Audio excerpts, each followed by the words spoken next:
aquí en Venezuela hace calor. En el trabajo no puedo ni trabajar, pensando que mi mujer con otro hombre puede estar. Todo el mundo decidió, o sea, unánimemente sacar a Bonnie del grupo. Veníamos de un baile de Baní y alguien dijo, chofer, prende la luz que vamos a hacer algo, vamos a decir algo. Todos unánimemente levantaron la mano. ¿Y tú? Yo también. ¿Cómo era la parte de Bonnie, el que lleva el nombre de la orquesta y que es el pianista, el arreglista, pero Richie, el vocalista? ¿Cómo vivían la fama ustedes como hermanos? Públicamente debo decir que yo no tengo nada contra él, que el amor que le tengo es inmenso. ¿Hay alguna distancia en este momento, Richie?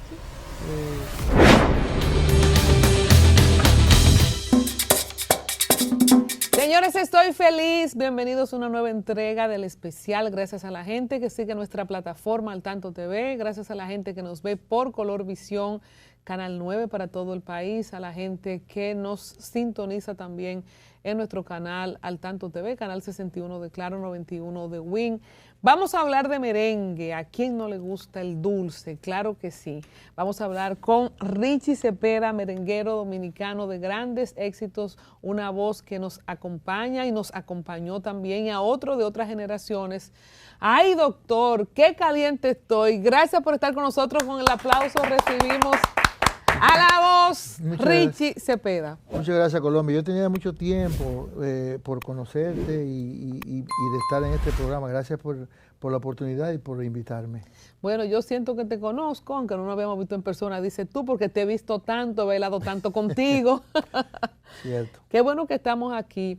Para muchas personas que conocieron el proyecto, tanto de Bonnie Cepeda, con su hermano Richie, él siempre te ha reconocido. La voz de esos grandes éxitos, yo mencioné, doctor, qué caliente estoy, me tiene chivo, que es una frase muy del dominicano. El dominicano es más chivo que una guinea tuerta.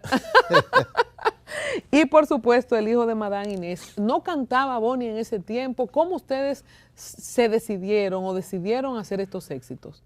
Bueno, realmente él era muy tímido, no cantaba. Y yo realmente él me puso muchos éxitos en mi voz.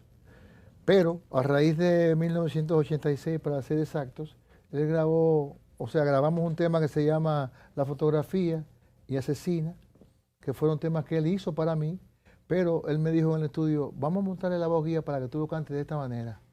Pero Yuli Ruiz, que era el técnico, que es un músico muy querido, ya falleció, le dijo, Bonnie, pero ¿por qué tú no dejas ese tema con tu voz? Porque se oye bastante bien. A partir de ahí, Bonnie, no jamás pude cantar, porque siempre jamás pude cantar. Te serruchó el palo, Sí, Yuli. me serruchó el palo. Yuli me serruchó el palo, por decirlo así. Entonces, Bonnie entendía que le dio resultado y siguió grabando muchos éxitos, no tantos, pero sí grabó un tema que se llama... que canten los niños, no sé si te acuerdas de ese tema. No más guerra, no más droga, no más hambre y no más muerte. Ya mi voz está perdida, ya mi voz no aguanta más. Ahora cantan los niños, los carajitos de Panamá. Ay, no más guerra. Él grabó ese tema en el 1990 y después siguió grabando. Nos fuimos a Puerto Rico y siguió grabando varios álbumes donde yo participaba, pero no había, no eran temas que tuvieran el color de hit o de promocionarse. Yo estaba ahí con él, estuve siempre con él a su lado, por el gran amor que nos tenemos, y a partir de ahí pues seguía con él, y pasaron los años, entonces yo decidí formar mi propio proyecto, mi propio grupo, y entonces ese es el motivo por el cual estoy aquí. Y tengo un equipo de trabajo en donde está José Tejeda, que es la persona que me coordina todo el Media Tour. Mi manager que se llama Rey, que vive en la Florida también. Y Radamés Nazario, que vive en Puerto Rico. Yo espero que ahí pongan los teléfonos. Claro que sí, vamos a poner los contactos en Estados Unidos, en Puerto Rico. Me gustaría, Richie, he visto algunas cosas de la historia de ustedes, de su madre. Creo que la madre de ustedes era la que cantaba. ¿Cómo ustedes se impactan con la música y cómo hacen ese legado de merengue para ese tiempo? ¿Cómo ustedes conectan con el merengue? Lo que pasa es que mi mamá siempre fue una cantante excelente, inclusive estuvo con la orquesta de Johnny Ventura en sus inicios, se llamaba Anán Cepeda, y ella, le damos ese ADN de ella, de cantar, yo de cantar, Bonnie también, y todo se inició en el 1900, yo diría que en el 1974, 75, donde Bonnie anduvo por diferentes lugares tratando de buscar un trabajo, de hacer un trabajo. Y mi mamá dijo, no, como tú no puedes trabajar, entonces vamos a ponerte en la Academia de Música de Villa Consuelo, que era ahí donde vivíamos en ese momento. Y a partir de ahí estudió música, yo me dediqué a cantar. Pero ¿cómo descubrieron que tú cantabas? O sea, ¿cómo se da eso porque los niños siempre juegan, yo jugaba de modelo, la otra jugaba de cantante? Bueno, en mi pueblo donde yo me crié, que es Montellano, Puerto Plata, ahí viven mis hermanas todavía, resulta que yo iba a una especie de guagua buscando talento joven, iba por las escuelas y yo recuerdo que yo canté un tema con 11 años que se llamaba, un tema de Joséito Mateo, es para ti, Violeta de mi vida, esta canción muy honda que despertó en una alondra que volando el alto cielo va, implorando y no sé por qué, eres mi destino cruel. Entonces, yo descubrí a partir de ahí que yo podía entonces cantar y como mi mamá no vivía en ese momento con nosotros, y después nos fuimos a la capital y ahí empezó otra historia en donde yo empecé a trabajar como soldador en un taller donde venden autos. Y a partir de ahí, pues entonces la cosa fluyó. ¿Y tú cantabas mientras soldabas? Exacto, exactamente. Entonces ya me imagino la escena. Él me decía, pero tú cantas muy bien, tú puedes dedicarte a eso y dejar esto. Y yo decía, bueno, vamos a ver. Entonces surge la idea de un muchacho de nombre Andy Mesa, que fue el forjador de ese proyecto de Bonnie Cepeda y su orquesta, en donde estaba el Zafiro. El Zafiro empezó con nosotros en el 1975. O sea, que eso era un grupo de todos estrellas. Sí, el Zafiro, estaba yo, Bonnie, y Andy Mesa, que era como el productor como el que buscaba los negocios, el que hacía los números y el que buscaba la fiesta. La pieza más importante. Ya lo sabes. Tú dices, yo canté una canción de Joséito Mateo. ¿Qué escuchaba el niño Richie, donde la madre cantaba como figura que después tú identificaste son artistas famosos o son artistas que yo oigo en la radio? ¿Quién sonaba en ese tiempo? En ese tiempo sonaba precisamente Joséito Mateo, Alberto Beltrán, habían otros. ¿Y Johnny no estaba todavía? Johnny, yo creo que Johnny no, en ese momento no, todavía no. Fue mucho después que Johnny vivía en el Ensanche La Fe y entonces Johnny Ventura cantaba en un lugar que se llamaba el Típico, en la avenida Duarte, que ya no está. Y entonces habían otros artistas que de repente no recuerdo. Pero así, por ejemplo, como ahora, que hay un gran impacto de Bad Bunny. O sea, en ese tiempo, ¿cuáles eran como los artistas que cuando tú estabas soldando te decían, tú puedes cantar, que tú podías decir, yo quiero ser como fulano? O sea, yo decía, yo quisiera cantar como cantaba el que estaba con Los Ángeles Negros, porque era una voz privilegiada en aquel momento y yo lo escuchaba mucho e intentaba cantarlo, los temas de Los Ángeles Negros. Yo decía, yo quisiera ser como él, decía yo, en ese momento. Y recuerdo otros artistas también de esa época, Elenita Santos, no sé si vive, pero había muchos artistas que eran muy queridos en ese momento. Sin embargo, ustedes debutan con una banda de merengue. Sí. O sea, de Los Ángeles Negros al merengue hay un espacio. Sí, por decirlo así. Entonces, ¿cómo el merengue es la bandera y cómo tú catalogas esa época dorada que tuvieron precisamente en la representación de ustedes, los Bonnie, los Richie Cepeda, en ese tiempo? Bueno, yo diría que fue una especie de magia, un golpe de, digamos, no de suerte, sino que yo entiendo que las cosas estaban a nuestro favor porque decíamos, no, vamos a hacer merengue, que es la música nuestra, y eso lo decidimos hacerlo. Después de ese primer intento con Andy, ¿qué vino? Bueno, después de eso... ¿Lo llegaron a contratar con Andy? Sí, claro. ¿Tú te acuerdas cuánto le pagaron? El primer party, por ejemplo. Como 1.500 pesos dominicanos. Una cuarta. Una cuarta. Oh, pero ven acá. La entrada eran a 2 pesos y a peso. Pues se hicieron ricos ustedes con... No, que va por... No. Entonces, Andy, luego, una vez veníamos, porque mi hermano era muy recto, muy rígido con los músicos, y una vez veniendo de un baile, todo el mundo decidió, o sea, unánimemente sacar a Bonnie del grupo, que fue un error. Veníamos de un baile de Baní y alguien dijo, chofer, prende la luz, que vamos a hacer algo, vamos a decir algo. Y entonces queremos que Bonnie salga del grupo. Y todos unánimemente levantaron la mano. ¿Y tú? Yo también. Pero ¡Judas, traidor!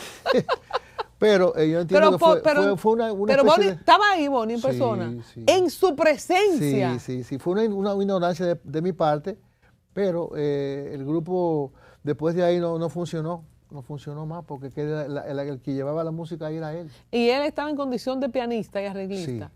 pero no cantaba. No cantaba. Hacía coros. Ese perro, me lo sacan. Sí. Lo apiaron de la guagua. No queremos, oye, llegando al punto de encuentro, óyeme, Colombia, llegando al punto de encuentro que era el Teatro Agua y Luz. Ese es el punto de encuentro donde se dejaban todos los carros de los muchachos, de los músicos. Llegamos ahí y ahí prendieron la luz y dijeron, "Va, queremos que Bonnie salga del grupo". Y a partir de ahí nos descocotamos todos. ¿Cuándo se reunifican? Porque Bonnie tuvo distintos proyectos, Sí, Bonnie con Kenton, Bonnie con... Los Hijos del Rey. Ajá. ¿Y tú dónde estabas en el medio de esas Yo cosas? no hacía nada en ese momento. Yo no me dediqué a nada, o sea, no hacía nada. ¿Y en qué tú trabajabas en el tiempo que...? Todavía seguía en la mecánica, como soldador. No como mecánico, sino como soldador. Ok. Y yo... Porque entonces el que estaba formado en música era Bonnie. Y tú tenías tu vida normal. Normal, sí. Pero debo decir que mientras yo trabajaba, yo era que financiaba sus estudios cuando él ya estaba en el conservatorio. Él me lo dijo en el especial. Sí. ¿Y el padre de ustedes murió? Falleció. Sí, o sea que te tocó un poco hacer las veces de padre. Padre, sí. En cierto modo, sí. Sí. Que él se pudo dar el músico que fue porque tú trabajaste para que él estudie. Modestia aparte. Si él lo dice, él lo sabe. Y debo aclarar que entre nosotros hay un gran cariño, amén de lo que la gente piense, hay un gran cariño entre él y yo. ¿Hay alguna distancia en este momento, Richie?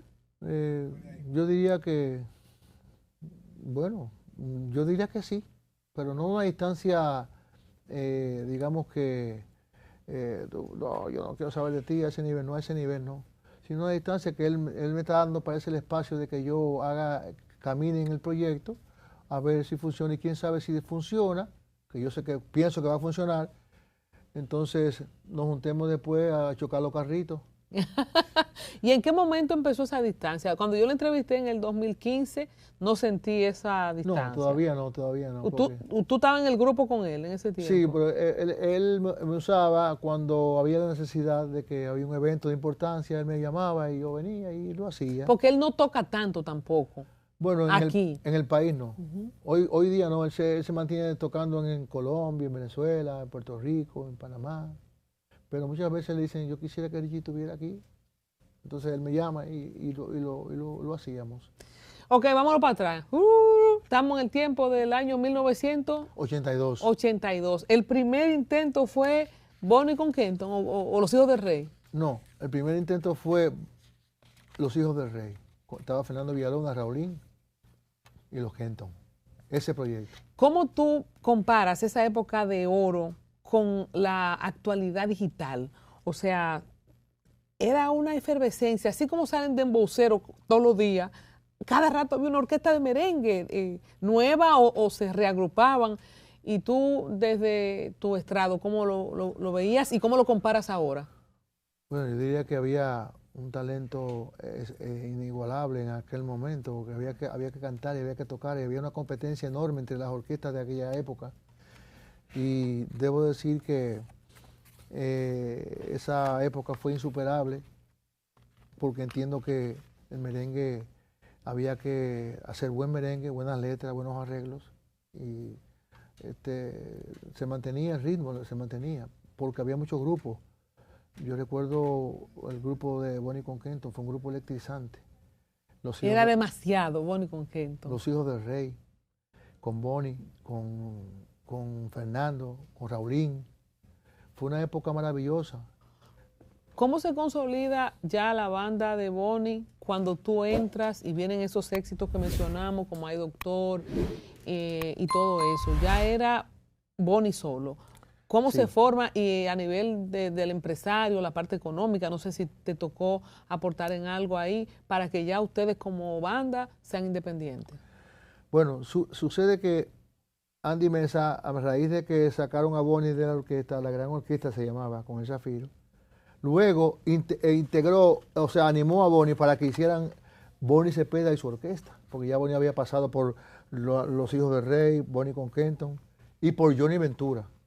Estuvo con Johnny Ventura también. Entonces, Andy Mesa animó a Bonnie a que hiciéramos la orquesta de nuevo, y ahí fue donde Bonnie le sugirió que él quería que yo cantara. Y ahí surgió todo. Ahí surgió Me tiene chivo, Ay Doctor, Mi muchacha curazoleña, El hijo de Madame Inés. ¿Quién elige esos temas? Él los escribía él. Bonnie. Bonnie los escribía y los arreglaba. Entonces le pusimos la voz y fueron 8 temas en ese álbum y fueron 8 palos. 8 palos. Entonces, hablemos de ese gran punto de inflexión, cómo le cambia la vida a ustedes y cómo era la parte de Bonnie, el que lleva el nombre de la orquesta y que es el pianista, el arreglista, pero Richie, el vocalista. ¿Cómo vivían la fama ustedes como hermanos? Lo sabíamos administrar muy bien porque nosotros siempre fuimos personas de convicción y de estar lejos de ciertas cosas que hacen daño. Y nos dividimos bien y él era muy justo con eso del dinero. Si por ejemplo yo ganaba 50 pesos dominicanos como cantante en ese momento, él me decía, toma, aquí hay 100 más. Y eso era una millonada en aquel momento para mí y eso debo reconocerlo de mi parte. O sea, que había una moña sabrosa. Una moña sabrosa, una moña sabrosa. ¿Dónde fueron por primera vez con el gran éxito de Bonnie Cepeda y su orquesta? ¿Y dónde lo llevó, por ejemplo, Ay Doctor, Qué caliente estoy, que es un poco símbolo también de Navidad? O sea, tú oyes esos temas. ¿Cuál fue el primer país? El primer país que visitamos fue Panamá. Y ahí fue apoteósico. Todavía esa música nuestra la tocan allí en Panamá. Y hay un país también que lo adoptamos como nuestro, Puerto Rico. Vivimos en Puerto Rico en los años 86, 87, 88, hasta el 92. Vivimos ahí en Puerto Rico y nos quieren mucho en Puerto Rico. ¿Y lo de Venezuela cómo fue? Porque de hecho ahora con todos los temas que pasaron con Maduro, que Bonnie nunca ocultó su relación con Maduro, ¿cuándo es que ustedes hacen esos amores con Venezuela? Hasta el punto que, yo no sé si tiene papeles venezolanos, Bonnie. O sea, pero muy amado por los venezolanos, ustedes como familia. En el 89 fue que iniciamos, o sea, esa isla, perdón, ese país. Nosotros también fuimos muchas veces a Venezuela. ¿Nunca vivieron ahí? No. O sea, de vivir Puerto Rico. Puerto Rico.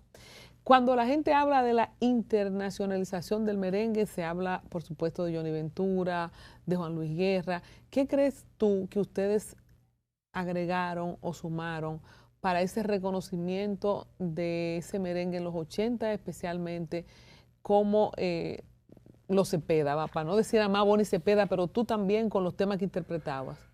Yo diría que el color que él le ponía a esos temas tuvo mucho que ver con el éxito, porque él se encargaba mucho de hacer buenos arreglos en aquel momento, de vestirse bien.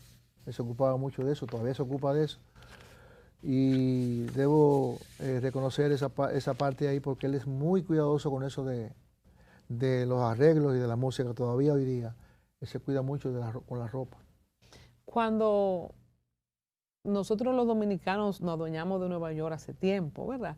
¿Qué crees tú que impulsó esa comunidad dominicana en Nueva York para que el merengue sea todo lo que es a nivel internacional, porque hay países que tienen ritmo, bueno, que lo oyen la gente de sus países, pero el merengue de hecho está reconocido como patrimonio inmaterial de la humanidad.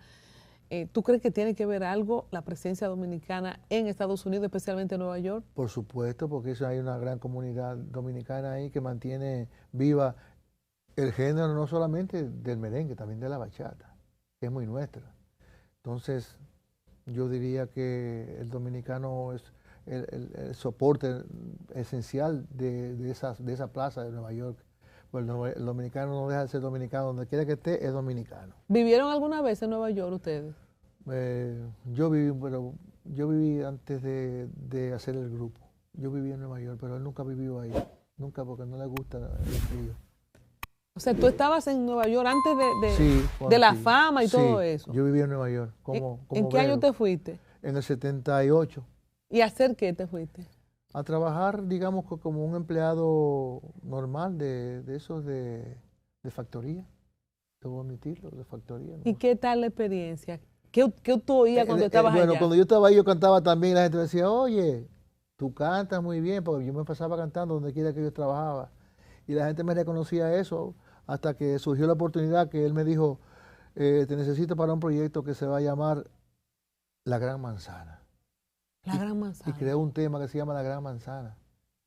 La gran manzana se pudre, no te pudras con ella, mil rostros sin expresión van en marcha acelerada y pierden su juventud, luchando en la gran manzana. ¡Ay! Ciudad libre y tentadora que nos convierte en robot. Es la gran computadora, crimen hay a todas horas. Entonces, tal cual. Un saludo para mi gente de Nueva York que están locos por venir para acá. Bendito, y mucho frío que Dios lo ayude a venir para acá rápido a todos, a Marcel, a Yossi, a Guillermo. Bendito, hay mucho frío, sí, mucho frío. Pero además esa vida es una vida... ¿Y la viviste tú, Richie? La viví, es fuerte. ¿Cuánto duraste allá? Como 2 años, tal vez menos. Entonces Bonnie te rescató para... Me dijo, te necesito acá para este proyecto y grabamos... Pero el tema se llamaba La Gran Manzana. Sí, no es la orquesta, que también hubo una orquesta que se llamaba La el álbum se llamaba El Maestro. Y él sale como dibujado y con una batuta en la mano.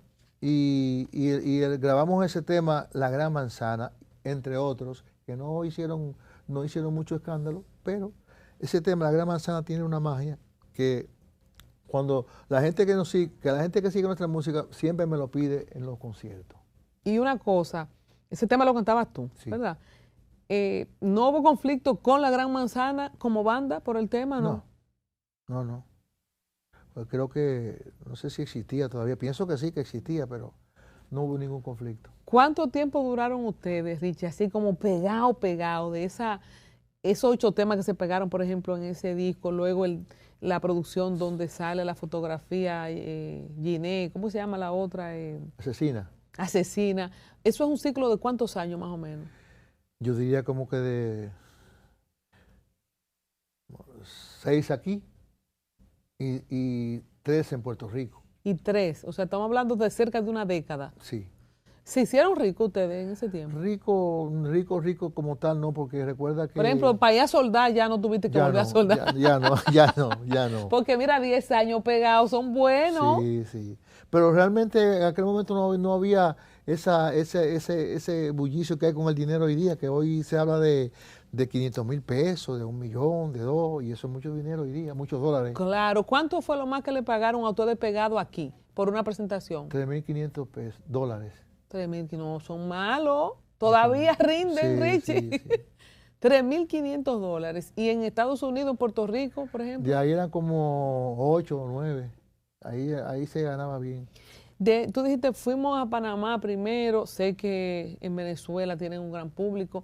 ¿Qué otra población tú reconoces donde el merengue de Bonnie, de Richie Cepeda, tiene como esa aceptación, ese nivel, así como de otros países fuera de los dominicanos? Colombia. ¿Y fueron mucho a Colombia? Sí, fuimos mucho a Colombia. Hoy día él se desplaza bastante bien en Colombia, ya es un ídolo muy querido, pero debo reconocer que mis éxitos no se conocen, sino que él interpreta otros temas que grabó en el pasado en Puerto Rico. O sea, el doctor, el que caliente todo y esa No, eso cosa no se no. conocen. O sea, que hay dos historias de Bonnie Cepeda y orquesta. Sí. Cuando pasan esos 10 años, ¿cuándo se separan las carreras? Vamos a decir que tú dices, después que él cantó Asesina y la fotografía, más nunca volvió a cantar. Pongámosle tiempo a eso, más o menos ¿cuándo fue?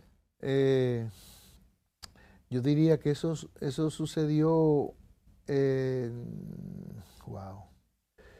eso sucedió en el 1989, si mal no recuerdo. O sea, cerramos la década de los 80, vamos a decir. Sí. Y ustedes se presentaban y cada quien hacía su show. Sí, porque gracias a los éxitos que yo grabé con él, yo me desplazaba también como Richie Cepeda.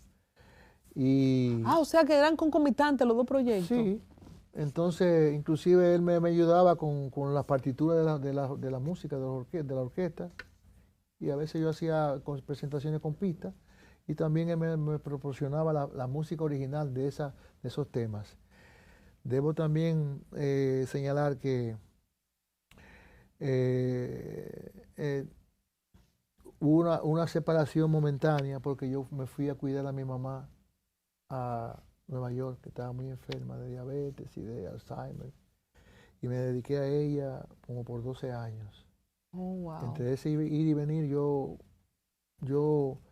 pues hacía mis conciertos, e inclusive cuando yo hacía conciertos en Nueva York yo me la llevaba a ella conmigo y la ponía a cantar a veces, y ya cuando no podía pues me la llevaba en silla de ruedas conmigo a los eventos, y yo me siento tan orgulloso de eso, porque gracias a Dios por eso a lo mejor Dios me provee muchísimas cosas, porque yo fui muy bueno con mi mamá.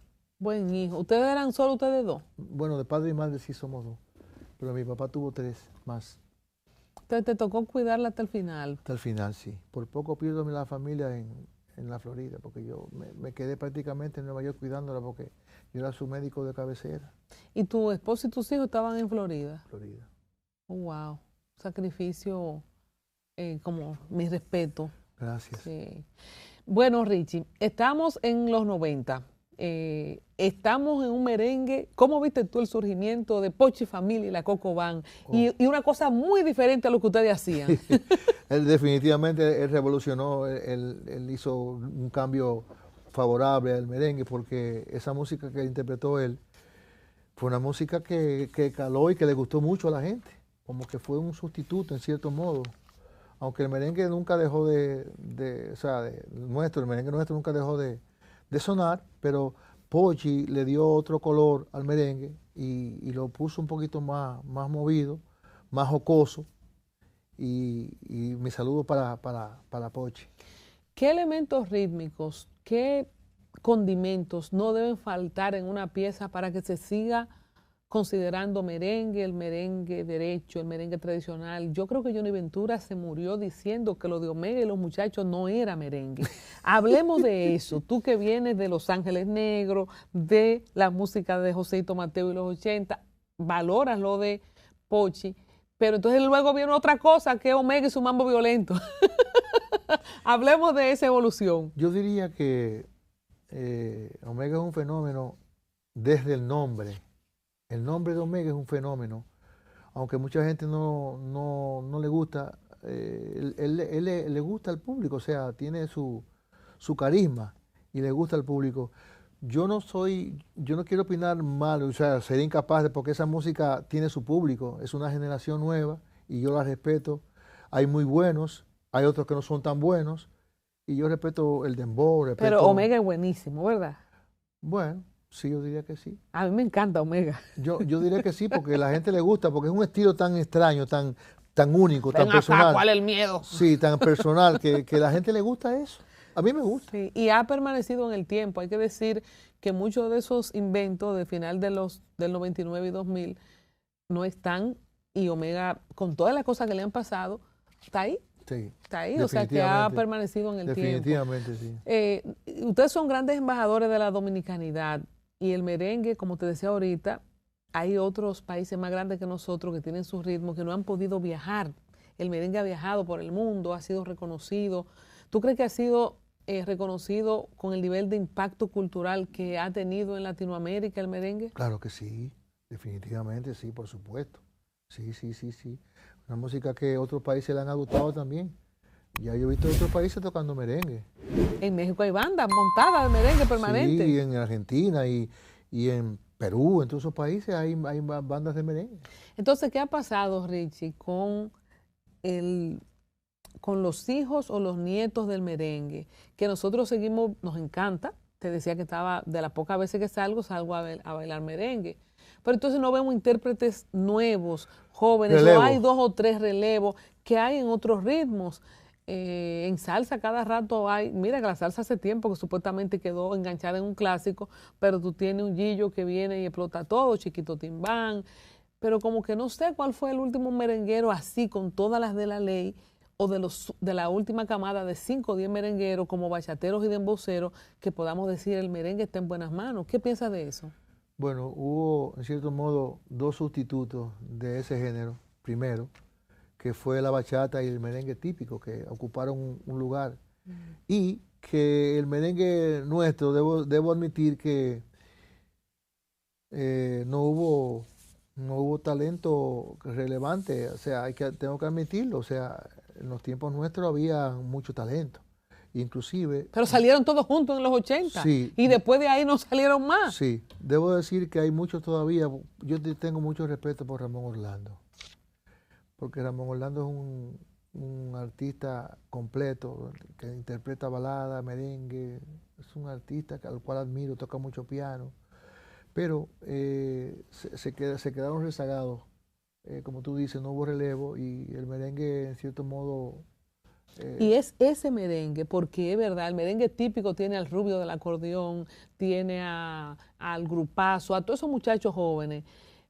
Hablamos de los urbanos, que ya lo mencionamos, pero que los 80 fue como algo tan especial. Tan especial, ¿verdad? Sí, Como la tan música norteamericana de los bonito. 80, sí, ¿verdad? Sí. Sí. Una música especial. Y muy bonito. ¿Cómo te sientes con esta propuesta de Richie Cepeda y su orquesta? Estás aquí en República Dominicana haciendo tu media tour, vas a venir a vivir para acá, te quedas en Florida como punto de desplazamiento, ¿cómo sería? Sí, así mismo yo me quedaría aquí en Santo Domingo. Esos son los planes de estar aquí, porque esta plaza hay que mantenerla viva, caliente, porque es la plaza del merengue. Entonces, yo tengo planes de venir a residir aquí. En ese tiempo que tú tenías tu proyecto como Richie Cepeda, que tú cantabas concomitantemente con Bonnie, ¿dónde te contrataban más? ¿Estados Unidos, República Dominicana, Nueva York? ¿No hay choque de que estén los dos juntos, o choque de que si tengo a uno al otro? ¿Cómo se comporta la industria con los hermanos Cepeda? Bueno, muchas veces cuando Bonnie no podía, pues me llamaban a mí, yo iba con la orquesta o con la pista y hacía el trabajo. Pero muchas veces pedían que estuviéramos los dos juntos. En ese sentido, hay muchos empresarios que decían, no, yo quiero que Richie esté, que estén los dos juntos, porque esa es la fórmula que funciona. Y ahora se podría hacer ese tipo de junte, porque como que sentí un airecito como que quizá no están muy comunicados últimamente. Bueno, a raíz de que yo anunciara que yo venía con un proyecto, él aparentemente se ha sentido mal. No hemos hablado en un buen tiempo. ¿Cuánto tiempo? Como un mes, tal vez más. Y públicamente debo decir que yo no tengo nada contra él, que el amor que le tengo es inmenso, igual que yo sé que el que él me tiene a mí también es inmenso. Pero le mandaste un WhatsApp, Richie. Le mandaste un WhatsApp. Vamos a mandarle un WhatsApp. Yo tengo el número de él aquí, lo llamo ahora mismo. Yo lo voy a hacer próximamente, yo lo voy a escribir. Bueno, hay que decirle a la gente que Radamés Nazario está en el 787-649-1953 para Puerto Rico y para las Islas Vírgenes, y que también Ney González está en el 786-486-9903. Son los teléfonos de contacto para Richie Cepeda en Puerto Rico, Islas Vírgenes y para toda la República Dominicana, porque por WhatsApp la gente puede escribir esos números. Sí. Hasta que tengamos un número de aquí de República Dominicana. Él tiene un número, pero no lo tengo conmigo en este momento. Él llega mañana. Él está en Miami. Llega mañana porque vamos a hacer me va a acompañar en el Media Tour. Lo vamos a titular en pantalla. ¿Tú tienes algún proyecto de regrabar, remasterizar estos éxitos? Por ejemplo, El hijo de Madame Inés es una belleza, una salsa. Sí. Ya se hizo. Entonces, ¿cómo te encontramos en las plataformas digitales con tu Richie música? Cepeda, busca a Richie Cepeda, El hijo de Madame Inés, por ejemplo, ahí lo encuentran remasterizado. Los otros, hay Doctor, también se remasterizó. Sí, están también en las redes. ¿Y has hecho videos, has hecho algunos audiovisuales? Sí, claro. O sea, que tú un proyecto serio con todo. Sí, porque gracias a Dios yo soy un artista de catálogo y ya podría trabajar por el momento con esos temas que fueron hits.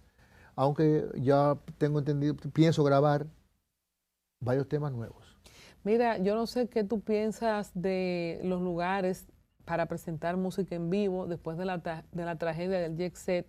Hay mucha gente que está ávido, te contaba fuera de cámara, que fui a ver a Feni Ortiz y me quedé afuera. O sea, yo veo que hay o pocos lugares donde se presentan, o quizás hace falta sin duda lo que fue el templo de la música, del merengue, de la bachata, el Jet Set en su caída. Si tú consideras que deberían abrir otros días, otros clubes, para tener de nuevo, siendo Santo Domingo una capital turística, el merengue siendo un ritmo turístico completamente, un atractivo, como que los turistas que vengan a Santo Domingo tengan lugares fijos y voy a ver en vivo a Richie Cepeda, en serio, sí, está tal día en tal sitio, como no sé si cultura, ¿cómo tú lo ves? Deberían tomar cartas en el asunto y abrir nuevos lugares de trabajo. Pienso que hay algunos, pero no son tan relevantes como era el Jet Set, que era una discoteca. Hay muchas también del lado este. ¿Te relacionaste con Ruby Pérez? O sea, ¿tuvieron cercanía? Éramos muy amigos, e incluso hay un video que yo subí después de su fallecimiento donde estábamos cantando juntos. Coincidimos en un lugar en Nueva York y él me llamó y yo subí a cantar. ¿Y cómo te enteraste de la tragedia? ¿Cómo te llegó a ti? Bueno, a través de los medios, fue algo muy fuerte. O sea, después de eso yo vine personalmente a ver lo de la tragedia. Y no es como se ve en los medios, es algo espantoso lo que sucedió ahí. E incluso a mí me invitaron ese día para yo ir. Y yo dije, bueno, yo quisiera ir, pero lo que pasa es que a mí no me gusta ir donde hay un artista cantando, porque después dicen, aquí se encuentra entre nosotros, fulano de tal, que suba, que suba. Y entonces eso yo lo evito, porque si yo voy a un sitio es con la intención de ir a divertirme y disfrutar del momento. Entonces ese día yo iba a llevar a mi hijo que estaba aquí, a mi hija que también estaba aquí. O sea, tú estabas aquí el día de la tragedia. Sí, yo estaba aquí. E iba a ir otra persona, iba a estar mi hijo, iba a estar mi hija, iba a estar el que es su novio y yo. Y entonces como yo me negué, o sea, no me gusta ir a donde hay otros artistas, por eso a lo mejor estoy vivo. Wow. Porque fue muy fuerte eso. Muy duro. Muy duro. Tú sabes que yo he hablado, yo creo que se puede hacer, yo hice una serie en memoria del Jet Set de gente que estuvo, pero podríamos hacer otra serie de gente que se vio a punto de ir. Sí. O sea, yo conozco tantas historias de gente, no de que yo quizá iba, no, que tenían ciertamente los planes de ir y no fueron. Yo a veces siento, Richie, que es una película de terror. Tú sabes que esto no pasó. De acuerdo. Y yo no soy artista. Yo me imagino que para ustedes los artistas, la gente que estuvieron más de cerca con Ruby, ha sido algo ciertamente que los ha marcado. Sé de algunos que están un poco traumados aún para presentarse, que miran para arriba, miran para los techos. Es duro. Sí, muy duro. Es duro. ¿Tú crees que se recomponga el ambiente nocturno? Vamos a tener un año ya dentro de 2 meses. Hay que esperar un tiempo para eso, porque el pueblo no se recupera todavía de esa tragedia. Pienso que sí, que llegará el momento en que uno se supere eso y también que surjan otros lugares donde los artistas podamos trabajar. Bueno, que así sea. Recuerdo mis tiempos de reportera, donde se presentaban artistas los lunes en Jet Set, y yo sé y veía muchos turistas, o sea que era parte como del circuito también de la vida nocturna de la capital de Santo Domingo, ir a ver un artista famoso. Imagínate tú, Johnny Ventura, que era todo lo que era, y un buen lunes estaba en Jet Set. tocando. Wow. O sea que ciertamente ha sido una pérdida muy lamentable. grande. Bueno, Richie. Antes, ¿me permites? Quiero Claro. saludar a alguien muy especial, que es la persona que se ha encargado de organizar el Media Tour. Es el Claro. periodista Miguel Tejeda, que es una persona excelente.